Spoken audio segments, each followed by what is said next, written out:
ಸ್ನೇಹಿತರೆ, ಚರಿತ್ರೆಯ ಮತ್ತೊಂದು ವಿಡಿಯೋಗೆ ನಿಮಗೆಲ್ಲ ಪ್ರೀತಿಯ ಸ್ವಾಗತ. Love is heavy and light, bright and dark, hot and cold, sick and healthy, asleep and awake. Romeo Juliet, Laila Majnu, Salim Anarkali, Devdas Paru, ಯಾರಿಗೆ ತಾನೇ ಗೊತ್ತಿಲ್ಲ ಇವರನ್ನ ಪ್ರೀತಿಯ ಪ್ರತೀಕ, ಪ್ರೀತಿಯ ದ್ಯೋತಕ ಎಂದರೆ ತಪ್ಪಾಗಲಾರದು. ಪ್ರೀತಿಗಾಗಿ ತಮ್ಮ ಪ್ರಾಣವನ್ನ ಲೆಕ್ಕಿಸದೆ ತ್ಯಾಗ ಮಾಡಿದ ಅದೆಷ್ಟೋ ಪ್ರೇಮಿಗಳ ಬಗ್ಗೆ ನಿಮಗೆಲ್ಲ ಗೊತ್ತೇ ಇರುತ್ತೆ. ಅಂಥವರಲ್ಲಿ ಯಾರಾದರೂ ನಿಮಗೆ ಮಾದರಿ ಲವ್ವರ್ಸ್ ಅಂತ ಅನಿಸಿರಲೂಬಹುದು. ಪ್ರೇಮಿಗಳು ಅಂದರೆ ಹೀಗಿರಬೇಕಪ್ಪ ಅಂತಲೂ ಅನಿಸಿರಬಹುದು. ಅಂತಹ ಲವರ್ಸ್ ನೀವಾಗಿರಲೂಬಹುದು. ಅಷ್ಟೇ ಪ್ರಾಂಪ್ಟ್ ಆಗಿ ಜವಾಬ್ದಾರಿತವಾಗಿ ನಡೆದುಕೊಳ್ಳುತ್ತಾ ಎಂತಹ ಕಷ್ಟದಲ್ಲೂ ಒಬ್ಬರನ್ನೊಬ್ಬರು ಬಿಟ್ಟುಕೊಡದೆ ಪ್ರೀತಿಸಿ ಮದುವೆಯಾಗಿ ಬಾಳುತ್ತಿರುವವರಿಗೆ ಹಾಗೂ ಮುಂದೆ ಬಾಳುವವರಿಗೆ ಈ ನಿಮ್ಮ ಚರಿತ್ರೆ ಶುಭ ಕೋರುತ್ತದೆ.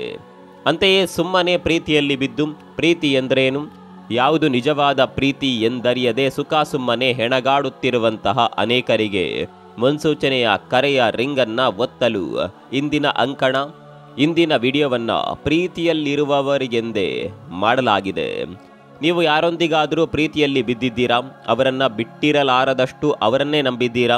ಹಾಗಾದರೆ ನಿಮ್ಮ ಪ್ರೀತಿ ನಿಜಾನ ಸುಳ್ಳ ಅಂತ ಯಾವತ್ತಾದರೂ ಅನಿಸಿದೆಯಾ? ನೀವು ಪ್ರೀತಿಸುವ ವ್ಯಕ್ತಿ ನಿಮ್ಮೊಂದಿಗೆ ನಿಜವಾದ ಪ್ರೀತಿಯಲ್ಲಿದ್ದಾರಾ, ಇಲ್ಲವೇ ಜಸ್ಟ್ ಟೈಮ್ ಪಾಸ್ಗಾಗಿ ನಿಮ್ಮನ್ನು ಲವ್ ಮಾಡುತ್ತಿದ್ದಾರಾ ಎಂದು ತಿಳಿಯುವುದಾದರೂ ಹೇಗೆ ಅಂತ ಗೊತ್ತಾ? ಇಲ್ಲಿ ನಿಮಗೆ ಅಂತ 6 ಸೈಕಾಲಜಿಕಲ್ ಫ್ಯಾಕ್ಟ್ಸ್ನತ್ತ ಕೊಂಡೊಯ್ಯುತ್ತೇವೆ, ಕೇಳಿ.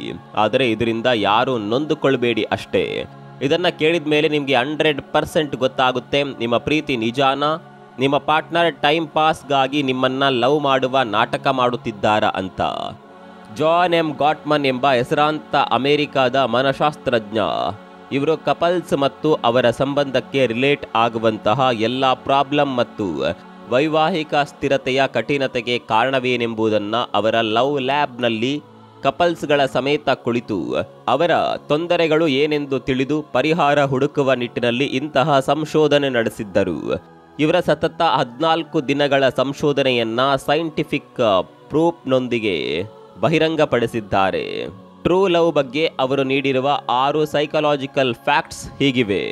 ನಂಬರ್ 1, ನಿಜವಾದ ಪ್ರೀತಿ ವರ್ಸಸ್ ಟೈಮ್ ಪಾಸ್ ಪ್ರೀತಿ. ಟೈಮ್ ಪಾಸ್ಗೆಂದು ಲವ್ ಮಾಡುವ ವ್ಯಕ್ತಿ ನಿಮ್ಮ ಪಾರ್ಟ್ನರ್ ಆಗಿದ್ದರೆ ನಿಮಗೆ ಅವರು ಯಾವಾಗಲೂ ಅವೈಲೇಬಲ್ ಇರುವುದು ಕಮ್ಮಿ. ಅವರ ಕೆಲಸಗಳನ್ನು ಮುಗಿಸಿ ನಿಮಗೆ ದಿನಕ್ಕೆ ಒಮ್ಮೆ ಕರೆ ಮಾಡುವುದು ಕಷ್ಟ ಎಂಬಂತೆ ನಟಿಸ್ತಾರೆ. ಅವರ ಕೆಲಸಗಳಲ್ಲಿ ನಿಮ್ಮ ಅಗತ್ಯವಿದ್ದಾಗ ಮಾತ್ರ ಕೂಡಲೇ ಕಾಲ್ ಮಾಡ್ತಾರೆ. ಅವರ ಕೆಲಸ ಮುಗಿಯುತ್ತಿದ್ದಂತೆ ಮತ್ತದೇ ರೀತಿ ವರ್ತಿಸ್ತಾರೆ.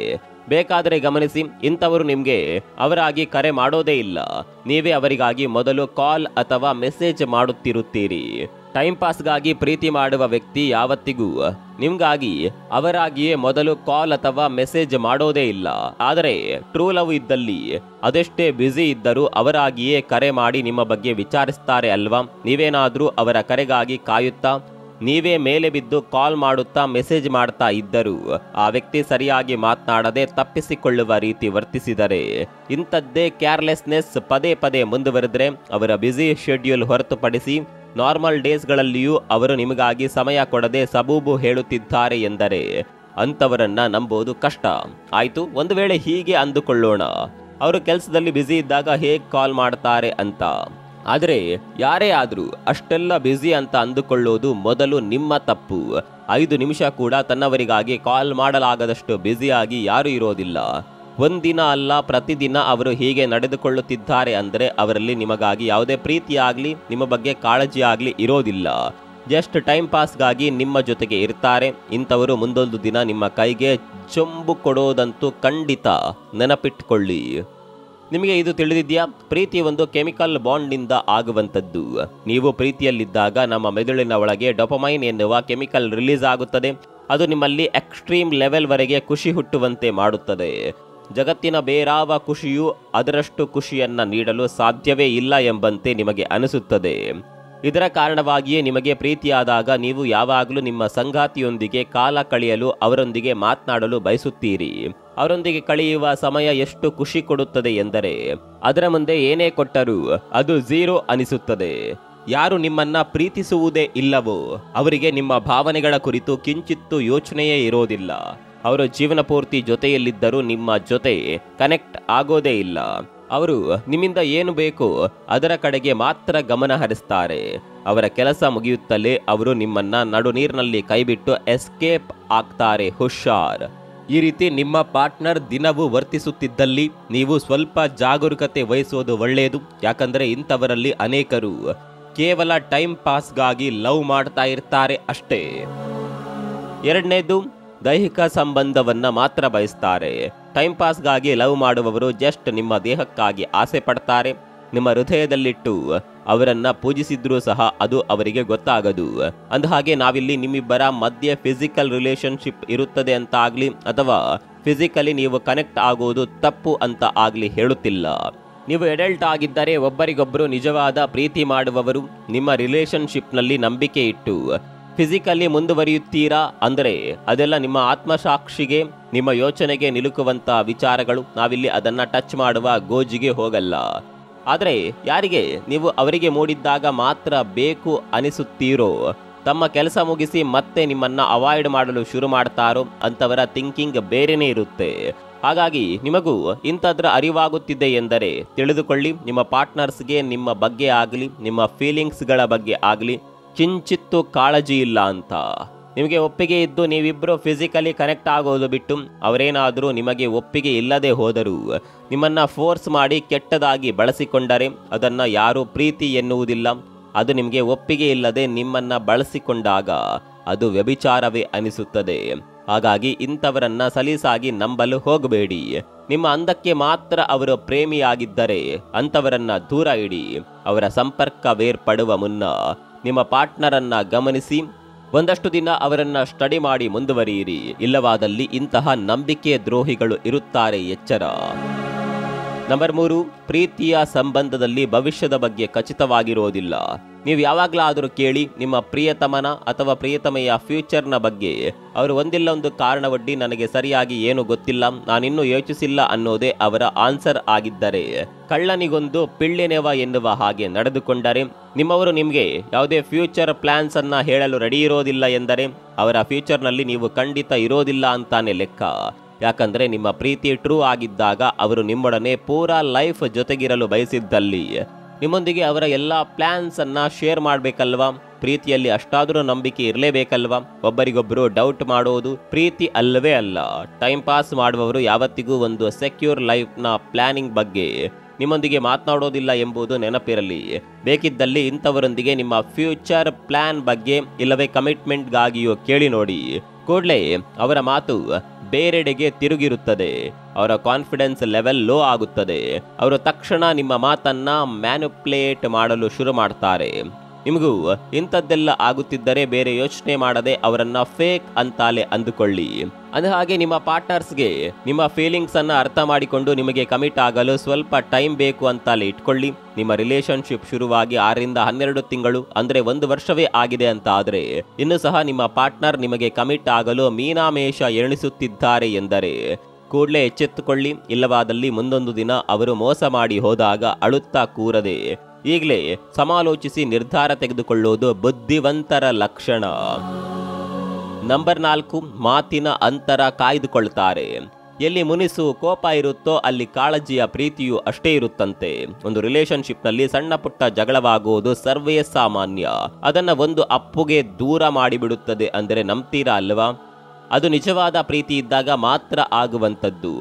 ಆದರೆ ಚಿಕ್ಕ ಚಿಕ್ಕ ಮಾತುಗಳಿಗೂ ಪದೇ ಪದೇ ಅದನ್ನೇ ಕೆಣಕಿ ಕಿರಿಕಿರಿ ಮಾಡುತ್ತಾ ನಿಮ್ಮೊಂದಿಗೆ ಮಾತನಾಡೋದನ್ನೇ ನಿಲ್ಲಿಸಿ ಬೇಕಂತಲೇ ದೂರ ಮಾಡಿದ್ರೆ ಅವರಿಗೆ ನಿಮ್ಮ ಮೇಲೆ ಯಾವುದೇ ಕೇರಿಂಗ್ ಮನೋಭಾವನೆ ಆಗಲಿ, ನಿಮ್ಮ ಭಾವನೆಗಳ ಬಗ್ಗೆ ಯಾವುದೇ ಗೌರವವಾಗಲಿ, ಅದಕ್ಕೆ ತಕ್ಕಂತೆ ಸ್ಪಂದಿಸುವ ಔದಾರ್ಯವಾಗಲಿ ಇಲ್ಲ ಅಂತ ಆದರೆ ಅಂಥವರಿಗೆ ಮೊದಲು ಗುಡ್ ಬೈ ಹೇಳಿ. ಒಂದು ವೇಳೆ ನಿಮ್ಮ ಪಾರ್ಟ್ನರ್ ಕೊಂಚ ಎಮೋಷನಲ್ ಇದ್ದು ಅವರ ಸೆಲ್ಫ್ ರೆಸ್ಪೆಕ್ಟ್ ಸೆಲ್ಫ್ ಈಗೋಗೆ ಧಕ್ಕೆ ಆದರೆ ಎಂಥವರೇ ಆದರೂ ನಿಮ್ಮನ್ನ ಬಿಟ್ಟು ಒಂದಷ್ಟು ಗಂಟೆಗಳು ದೂರವಿರಬಹುದು. ಆದರೆ ಅವರು ಮತ್ತೆ ನಿಮ್ಮೊಂದಿಗೆ ಎಂದಿನಂತೆ ಇರಲು ಶುರು ಮಾಡಿಯೇ ಮಾಡ್ತಾರೆ. ಇಂಥವರ ಮಧ್ಯೆ ಕಮ್ಯುನಿಕೇಷನ್ ಗ್ಯಾಪ್ ಎನ್ನುವುದು ಹತ್ತಿರವೂ ಸುಳಿಯೋದಿಲ್ಲ. ಅಂಥವರನ್ನ ನೀವು ಆರಾಮವಾಗಿ ಕಣ್ಣು ಮುಚ್ಚಿ ನಂಬಿ. ಯಾಕಂದರೆ ಇಂಥವರು ಯಾವುದೇ ಕಾರಣಕ್ಕೂ ನಿಮ್ಮನ್ನ ಬಿಟ್ಟಿರೋದಕ್ಕೆ ಬಯಸೋದಿಲ್ಲ. ಆದರೆ ಯಾರು ಟೈಮ್ ಪಾಸ್ ಮಾಡುತ್ತಾರೋ ಅಂಥವರಿಗೆ ಇದೆಲ್ಲ ಚೂರು ಟಚ್ ಕೂಡ ಆಗದು. ಇಂಥವರು ಚಿಕ್ಕ ಜಗಳವಾದರೂ ಅದನ್ನೇ ಕುಂಟು ನೆಪ ಮಾಡಿ ವಾರಗಟ್ಲೆ ನಿಮ್ಮಿಂದ ದೂರವಿರ್ತಾರೆ. ನಿಮ್ಮಿಬ್ಬರ ಮಧ್ಯೆ ಅಂತರವಿರುವಂತೆ ಮಾಡಿ ಆ ಗ್ಯಾಪ್ನಲ್ಲಿ ಬೇರೆಯವರೊಂದಿಗೆ ಸಮಯ ಕಳೆಯಲು ಸಹ ರೆಡಿ ಇರ್ತಾರೆ. ಇಂಥವರಿಗೆ ನಿಮ್ಮ ವ್ಯಾಲ್ಯೂ ಗೊತ್ತೇ ಇರೋದಿಲ್ಲ. ಕಮ್ಯುನಿಕೇಷನ್ ಗ್ಯಾಪ್ ಯಾವಾಗ ಬರುತ್ತದೆ ಗೊತ್ತಾ? ಒಬ್ಬರಿಗೆ ಒಬ್ಬರ ಮೇಲೆ ಇಂಟ್ರೆಸ್ಟ್ ಇಲ್ಲದಿದ್ದಾಗ. ನಿಮ್ಮ ಪಾರ್ಟ್ನರ್ ಹೀಗೆ ಮಾಡಿದ್ದಲ್ಲಿ ನೆನಪಿಟ್ಕೊಳ್ಳಿ, ನಿಮ್ಮ ಕರೆಗಾಗಿ ಕಿಂಚಿತ್ತು ಕಾಯದೆ ಅವರ ಪಾಡಿಗೆ ಅವರಿದ್ದಾರೆ ಎಂದರೆ ಅವರ ಮೊಬೈಲ್ಗಳಲ್ಲಿ ನಿಮ್ಮಂತಹ 10 ಪಾರ್ಟ್ನರ್ಸ್ಗಳ ಹೆಸರು ಇರುತ್ತವೆ ಎಂದರ್ಥ. ಇದು ಹುಡುಗರಿಗಷ್ಟೇ ಅನ್ವಯಿಸೋದಿಲ್ಲ, ಹುಡುಗಿಯರಲ್ಲೂ ಇಂತಹ ಖತರ್ನಾಕ್ ಐಡಿಯಾದವರು ಈಗಿನ ಕಾಲದಲ್ಲಿ ಬೇಜಾನ್ ಇರ್ತಾರೆ. ಜೋಕೆ ಒಂದೆರಡು ಬಾರಿ ಇಂಥದ್ದೆಲ್ಲ ಆದರೆ ಸರಿ ಬಿಟ್ಬಿಡೋಣ. ಇಂಥದ್ದೇ ಸಿಚುವೇಶನ್ ನಿಮ್ಮ ಪ್ರೀತಿಯಲ್ಲಿ ಪದೇ ಪದೇ ಬರುತ್ತಿದ್ದರೆ ಖಚಿತವಾಗಿ ಅವರು ಟೈಮ್ ಪಾಸ್ ಮಾಡುತ್ತಿದ್ದಾರೆ ಅಂತಾಲೆ ಅರ್ಥ. ನಂಬರ್ 5, ಅವರ ಮನದೊಳಗಿನ ರಹಸ್ಯಗಳನ್ನು ಎಂದಿಗೂ ಹಂಚಿಕೊಳ್ಳೋದಿಲ್ಲ. ಟ್ರೂ ಲವರ್ಸ್ ಮಧ್ಯೆ ಯಾವುದೇ ಸೀಕ್ರೆಟ್ಸ್ ಇರೋದಿಲ್ಲ. ಮೊಬೈಲ್ ಫೋನ್ಗಳು ಬಂದಾದ ಮೇಲಂತೂ ಜನ ವಾಶ್ರೂಮ್ಗೆ ಹೋದ್ರು, ಬಾರ್ನಲ್ಲಿ ಕೂತು ಕುಡಿಯಲು ಹೋದ್ರು, ಒಟ್ಟಾರೆ ಎಲ್ಲೇ ಹೋದರೂ ತನ್ನ ಲವರ್ಗೊಂದು ಮೆಸೇಜ್ ಹಾಕಿಯೇ ಹೋಗುವುದು. ಅಂಥದ್ರಲ್ಲಿ ನಿಮ್ಮ ಪಾರ್ಟ್ನರ್ ದಿನವಿಡೀ ಫೋನ್ ಇಲ್ಲದೆ ಒಂದು ಮೆಸೇಜ್ ಕೂಡ ಮಾಡದೆ ನಿಮ್ಮೊಂದಿಗೆ ಏನೂ ಹೇಳದೆ ತಪ್ಪಿಸಿಕೊಳ್ಳುತ್ತಿದ್ದಾರೆ ಎಂದರೆ ಅಲ್ಲೇನೋ ಸಮಥಿಂಗ್ ನಡೀತಾ ಇದೆ, ಏನೋ ಸರಿ ಇಲ್ಲ ಅನ್ನೋದರಲ್ಲಿ ಡೌಟೇ ಇಲ್ಲ. ಯೋಚಿಸಿ, ಪ್ರೀತಿಯಲ್ಲಿ ಬಿದ್ದಾಗ ನಿಮ್ಮ ಪಾರ್ಟ್ನರ್ ಏನೇ ಮಾಡಿದ್ರೂ ನೀವು ಕಣ್ಣು ಮುಚ್ಚಿ ನಂಬ್ತೀರಾ, ನಿಮ್ಮೆಲ್ಲ ಡೀಟೇಲ್ಸ್ ಶೇರ್ ಮಾಡ್ತೀರಾ. ಆದರೆ ಅವರಿಂದಲೂ ಅದೇ ರೆಸ್ಪಾನ್ಸ್ ಬರಬೇಕಲ್ವಾ? ಹಾಗೇನಾದರೂ ಅವರು ಅವರ ಬಗ್ಗೆ ಎಲ್ಲ ವಿಚಾರಗಳನ್ನು ಶೇರ್ ಮಾಡಲು ಹಿಂದೇಟು ಹಾಕಿದ್ರೆ ಟೈಮ್ ಪಾಸ್ಗಾಗಿ ಅವರು ನಿಮ್ಮೊಂದಿಗೆ ಇರುವ ನಾಟಕ ಮಾಡುತ್ತಿರುತ್ತಾರೆ. ಅವರು ಮೊದಲೇ ಪ್ಲಾನ್ ಮಾಡಿರುತ್ತಾರೆ. ಏನಿಲ್ಲವೆಂದರೂ 1 ರಿಂದ 6 ತಿಂಗಳ ಒಳಗೆ ನಮ್ಮ ಕೆಲಸ ಮುಗಿಸುವ ಸಂಪತ್ತಿಗೆ ನನ್ನ ಡೀಟೇಲ್ಸ್ ಯಾಕೆ ಶೇರ್ ಮಾಡಿ ತಲೆನೋವು ತಂದುಕೊಳ್ಳಲಿ ಅಂದುಕೊಳ್ತಾರೆ. ನೀವು ನಿಮ್ಮ ಪಾರ್ಟ್ನರ್ ಅನ್ನ ತುಂಬಾ ಸಲ ಕೇಳಿದಾಗಲೂ ಅವರ ಬಗ್ಗೆ ಅವರ ಫ್ಯಾಮಿಲಿ ಡೀಟೇಲ್ಸ್ ಆಗಲಿ ಕೊಂಚವೂ ಹೇಳದೆ ಸೀಕ್ರೆಟ್ ಮೇಂಟೈನ್ಸ್ ಮಾಡುವಂಥವರನ್ನ ಹೇಗಪ್ಪ ನಂಬೋದು? ಅಂದ ಹಾಗೆ ಕೆಲವೊಬ್ಬರಿಗೆ ಅವರ ಬಗ್ಗೆ ಅವರೇ ಹೇಳಿಕೊಳ್ಳುವುದು ಅಷ್ಟೊಂದು ಇಷ್ಟವಾಗುವುದಿಲ್ಲ.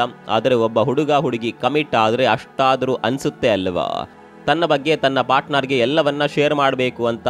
ಮುಂದೆ ಒಂದು ದಿನ ಲೈಫ್ ಪಾರ್ಟ್ನರ್ಸ್ ಆಗುವವರ ಮಧ್ಯೆ ಯಾವುದೇ ಸೀಕ್ರೆಟ್ಸ್ ಆಗಲಿ ಇರೋದಿಲ್ಲ. ಅಂಥವರು ಸಹ ಯಾರು ಸುಳ್ಳು ಹೇಳಿ ತಪ್ಪಿಸಿಕೊಳ್ಳೋದಿಲ್ಲ.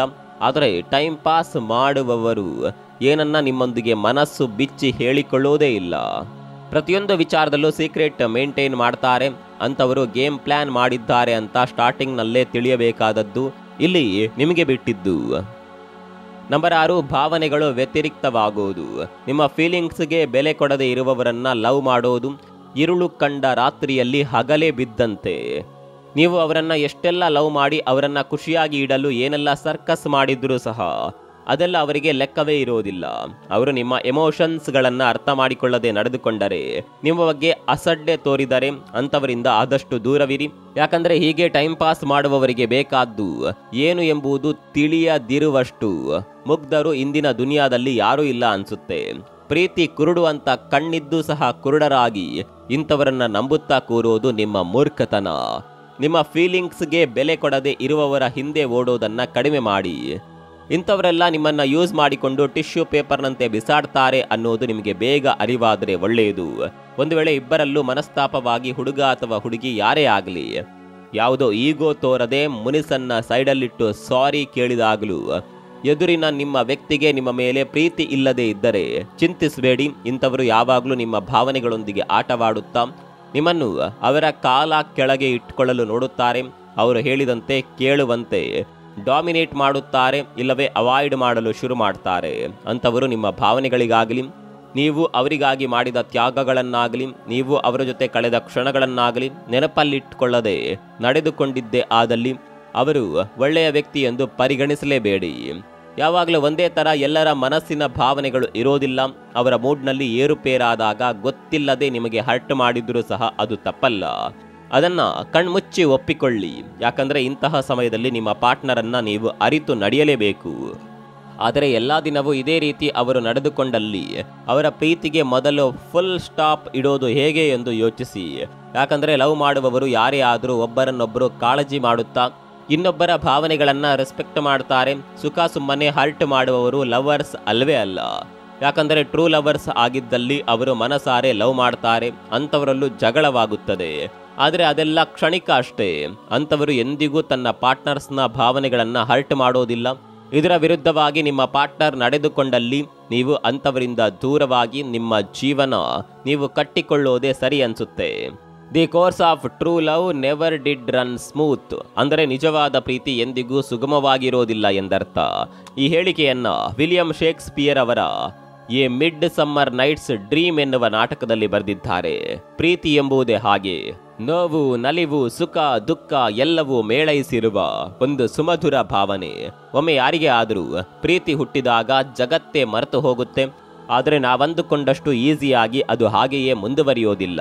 ಪ್ರೀತಿಯಲ್ಲಿ ಹೆಣ್ಣಾಗ್ಲಿ ಗಂಡಾಗ್ಲಿ ಒಬ್ಬರಿಗೊಬ್ಬರು ಅರಿತು ಈಗೋವನ್ನ ಪಕ್ಕಕ್ಕಿಟ್ಟು ಎಂಥದ್ದೇ ಕಷ್ಟದಲ್ಲೂ ಜೊತೆ ನಿಂತು ಬಾಳುವುದು ನಿಜ ಪ್ರೀತಿಯಾಗುತ್ತೆ. ನಿಮ್ಮ ಪ್ರೀತಿ ಗೆದ್ದಾಗ ಖುಷಿ ಪಡಿ, ಸೋತಾಗ ಕುಗ್ಗದೆ ಹೊಸ ಬದುಕನ್ನ ಕಟ್ಟಿಕೊಳ್ಳುವ ಆತ್ಮಸ್ಥೈರ್ಯ ಬೆಳೆಸಿಕೊಳ್ಳಿ. ನಿಮ್ಮನ್ನ ಬಿಟ್ಟು ಹೋದವರಿಗೆ ಜೀವನ ಪೂರ್ತಿ ಶಾಪ ಹಾಕುತ್ತಾ ಕಣ್ಣೀರಲ್ಲೇ ಕೈ ತೊಳೆಯೋದನ್ನ ಬಿಟ್ಟು ಅವರವರ ಪರಿಸ್ಥಿತಿ ಏನಿತ್ತೋ ಎಂದು ಕ್ಷಮಿಸಿ ಸಮಯ ತೆಗೆದುಕೊಂಡು ನಡೆದದೆಲ್ಲವನ್ನ ಒಂದು ಕಹಿ ಅನುಭವವೆಂದು ಮರ್ತು ಬಿಡಿ ಅಷ್ಟೇ.